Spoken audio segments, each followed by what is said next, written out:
North Korea has an explosive case of COVID, a shooting at a Taiwanese church in Los Angeles, and the fate of a mysterious plane crash in China. That and more on this week's China News headlines.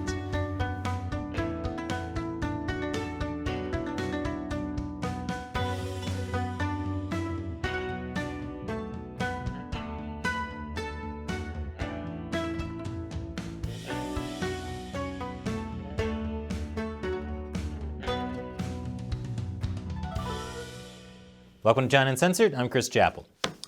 Throughout nearly the entire COVID pandemic, North Korea claimed to be COVID-free. They've refused meetings with South Korea to discuss the virus. They've rejected donations from COVAX, the global vaccine program. Well, now they're admitting they have an explosive COVID outbreak and a 0% vaccination rate. Well, great. At least they've been able to make at least one thing explode successfully, unlike their missile launches. But otherwise, this is bad news. North Korea is so isolated, it's impossible to know what's really going on inside the country. Back during the famine in the 1990s, 2 million people died, and the outside world didn't even really know what was going on until the bodies started washing up in China. The New York Times says North Korean state-run media claimed 1 million people had already recovered from fever, though experts doubt the numbers being reported by North Korea are reliable. Well, yeah, of course not. I just wonder why those same New York Times experts didn't question China's COVID numbers over the past 2 years. So what's North Korea going to do? Well, they want to follow China's COVID success. Oh, good. Does that mean they're going to start testing shrimps too? Wildly spraying disinfectant into the air? Locking people up and starving them? Oh wait, they already do that. As the New York Times says, China has used strict lockdowns, mass testing, and vaccinations to keep cases low throughout the pandemic. Wait, no, they didn't. They lied about the cases, constantly. But the Times says this won't work in North Korea, not because it's a fundamentally flawed way to handle a pandemic, but because North Korea lacks the basic therapeutics and food supplies that China has mobilized to enforce the extreme restrictions seen in cities like Wuhan, Xi'an, and Shanghai. That analysis is stupid. The problem with Chinese-style lockdowns is not that North Korea doesn't have the resources. The problem is that they don't actually work in China either.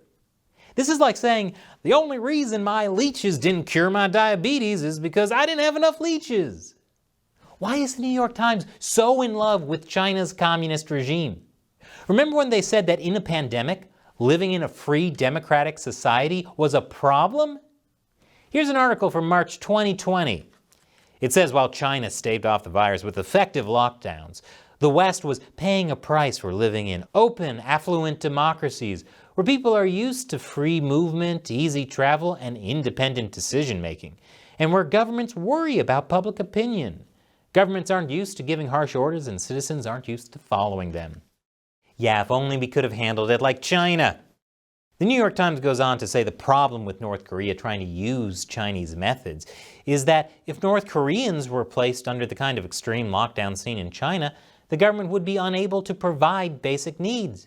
You mean like how residents of Shanghai are running out of food because the Chinese government was unable to provide for their basic needs? I really don't get how the Times has chosen to cover China's pandemic response. Do they have a crush on China? Are they not seeing all the red flags? To be fair, this isn't a problem that's unique to the New York Times. There are many in the West who have been totally fooled by Chinese propaganda and look at the Chinese Communist Party with rose-colored glasses. And not just about their COVID response. Remember when Bernie Sanders praised China for solving poverty? When Michael Bloomberg praised China on climate change, when Justin Trudeau said he admired China because their basic dictatorship allowed them to have economic flexibility, they all believed the Chinese Communist Party's propaganda because they wanted to use China to criticize their own countries. It's like when your parents praise other people's kids in front of you. They don't care whether it's true. They just want to use those kids to shame you into doing better. We should tell these people, stop comparing us to China. China hates their parents and abuses Adderall to get straight A's. Shelley wrote that joke. It came from the heart. And coming up after the break, a hate crime against Taiwanese Americans. Welcome back. This week, a shooting at a Taiwanese church in Los Angeles is being called a hate crime. Police say 68-year-old David Chow walked into the Southern California church bearing 2 handguns and a political grudge. It is believed the suspect involved was upset about political tensions between China and Taiwan. Initial reports said the shooter was an immigrant from China, but that turned out to be false. He was born in Taiwan. His parents fled there to escape the communists. At the time of the shooting, Joe held U.S. citizenship. Authorities say he was motivated by hatred of Taiwanese people, documented in handwritten notes that authorities found. Why do mass shooters always leave handwritten notes? You know, the next time your girlfriend asks you to write her a handwritten note, just tell her, no, I'm not a psychopath. The LA shooting obviously comes as China vows to make good on its threat to invade Taiwan. They've been making frequent military incursions near the island nations. The shooter also had ties to a Las Vegas organization opposed to Taiwan's independence from China, which is the worst organization I've ever heard of in Las Vegas, which is really saying something, since Las Vegas is home to Zombie Burlesque, a show that combines a terrifying, out-of-date fad that destroys brains with zombies. And yes, Zombie Burlesque is a real thing. And coming up after the break, China made big money off the COVID pandemic. Welcome back.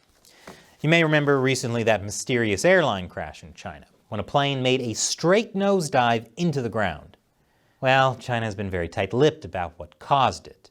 But according to U.S. reports, after looking at black box data, it appears the crash was intentional.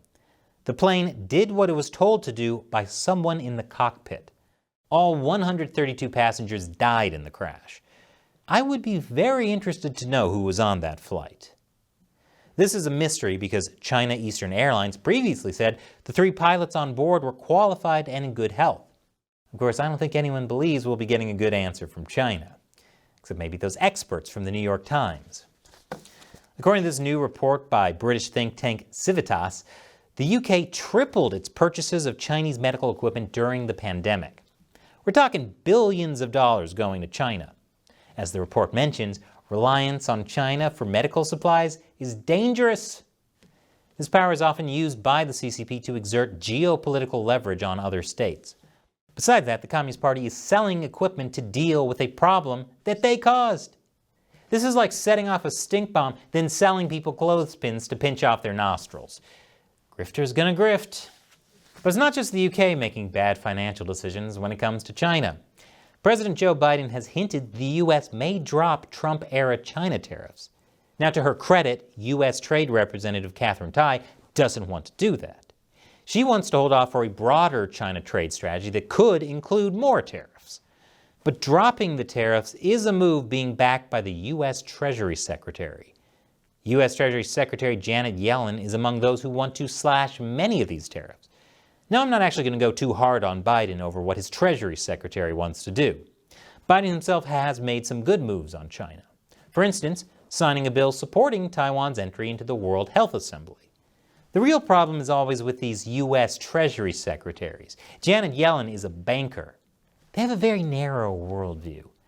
And the president tends to appoint people with experience leading the worst parts of the financial system as Treasury Secretaries.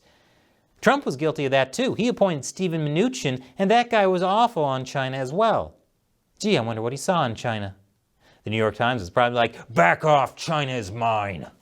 The biggest problem with Biden's China policy is that we have no idea what it is. Secretary of State Antony Blinken was supposed to unveil it earlier this month, but his speech was postponed because he got COVID. Though personally, considering the existential threat of the Chinese Communist Party, I would have liked to see that speech happen a little sooner than a year and a half into the Biden administration. That's like seeing an asteroid hurtling towards Earth and thinking, man, I should probably do something about that. Maybe later. No, not later. We need to send Bruce Willis to China now. But the financial industry's faith in the People's Republic of China is severely misplaced. New data shows Chinese stocks have been a terrible investment. Even as the Chinese stock market grew tremendously, the return for foreign investors was minuscule. let's look at data from Morgan Stanley Capital International. It began a China index in 1992. Since then, its flagship global stock index saw an average annual return of 8.25%. Its emerging markets index saw 6.91%, and the China index just 1.06%. That doesn't even track inflation. In fact, of all its Asia indexes, China is the worst performing. And that's pretty consistent with other data. Over the past 10 years, the S&P 500 index had an annual average return of over 12%, while the Shanghai Composite had just a 2.8% return. Wow! Who could have guessed that investing in something so historically low performing would wind up being low performing? This is like if Bitcoin continued crashing for another 30 years and people thought, now is the time to buy. It can only go up from here. But it's not just Wall Street finding out the hard way that China is a bad investment. There are huge protests in Peru against a Chinese copper mine. Protesters have occupied Peru's biggest copper mine. It alone makes up 2% of the world's copper. The government has responded with tear gas. When in Chinese mines, do as China does against protesters, I guess. And Sri Lanka is out of gasoline. Sri Lankans have been protesting the worst economic situation there in decades. According to World Bank data, Sri Lanka has $35 billion in total debt, of which $6 billion is owed to China for loans to fund BRI projects managed by Chinese companies. For more on that, check out the recent episode I did, China's Dying Belt and Road Initiative. Now I can understand why Sri Lankans are so upset. They owe money on a project that's dying. This is like if a company tried getting you to pay back money you owed investing in Betamax. And if you're a younger viewer and don't know what that is, that's the point. Adding to China's financial woes is that yet another real estate developer has defaulted. Don't worry, it only defaulted on its foreign debt. So maybe someone needs to tell Janet Yellen that China is not a smart investment. Speaking of bad deals, you remember that Chinese Elon Musk lookalike? Hi everyone, I'm Elon Musk. I wish you get from Tesla. Okay, he doesn't quite have the voice down. Elon Musk doesn't sound quite so natural. But Elon Musk has now been banned from Chinese social media. Somehow I don't imagine the real Elon Musk will have any better luck in China. Free speech absolutists aren't really the Chinese Communist Party's cup of tea. Russia has already lost the war in Ukraine. It's according to China's former ambassador to Ukraine. In a closed-door event hosted by the Chinese Academy of Social Sciences think tank, he said the failure of the Russian blitzkrieg and the failure to achieve a quick victory signaled the beginning of the Russian defeat.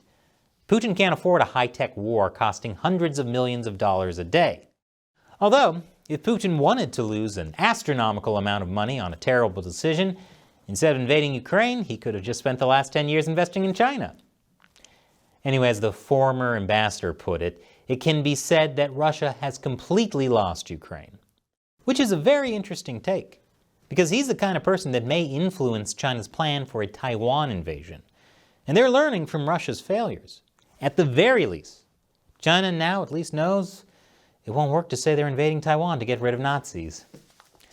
And just to show how peaceful China's rise is, China has been using replicas of U.S. ships as target practice. Satellite photos show several mock-ups of aircraft carriers and naval ships in mock ports. And as you can see, they have been shooting them with missiles. Can't wait for that reboot of U.S.-China relations. It's already started with a bang.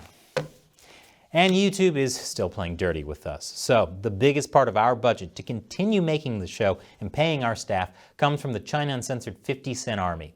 Fans who contribute as little as $1 per episode on the crowdfunding website Patreon, or our exclusive social media platform on Locals. As a thank you, I'll answer your questions at the end of an episode. And today's question comes from Nick Allen 1 on Locals.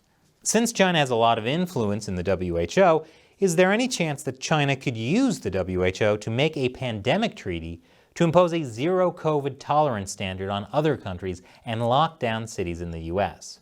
Well, Nick, I'm happy to say there is zero chance of China pushing its zero COVID policy on the world. Now, the WHO was definitely covering for the Chinese Communist Party in the early days of the pandemic. And as I said, a lot of Western media, like the New York Times, was essentially praising China's authoritarian response to COVID.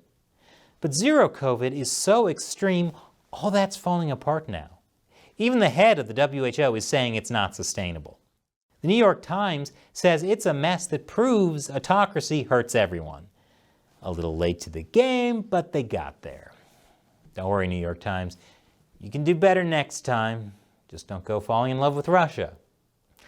However, in the early days of the pandemic, China did convince the world to do large-scale lockdowns. You may not know this, but the mainstream scientific consensus before the COVID pandemic was that lockdowns don't work. Back in 2006, the World Health Organization said that forced isolation and quarantine are ineffective and impractical. That same year, a Johns Hopkins team of medical experts found that there are no historical observation or scientific studies that support quarantining possibly infected people for extended periods in order to slow the spread of influenza. On top of that, the negative consequences of large-scale quarantine are so extreme that this mitigation measure should be eliminated from serious consideration. Sadly, vaccines weren't the only thing people were shooting themselves up with during the pandemic. So why did we see lockdowns all over the world? It's because a lot of people believed China's COVID lies. You had the New York Times saying China's system worked because they believed China's bogus COVID numbers.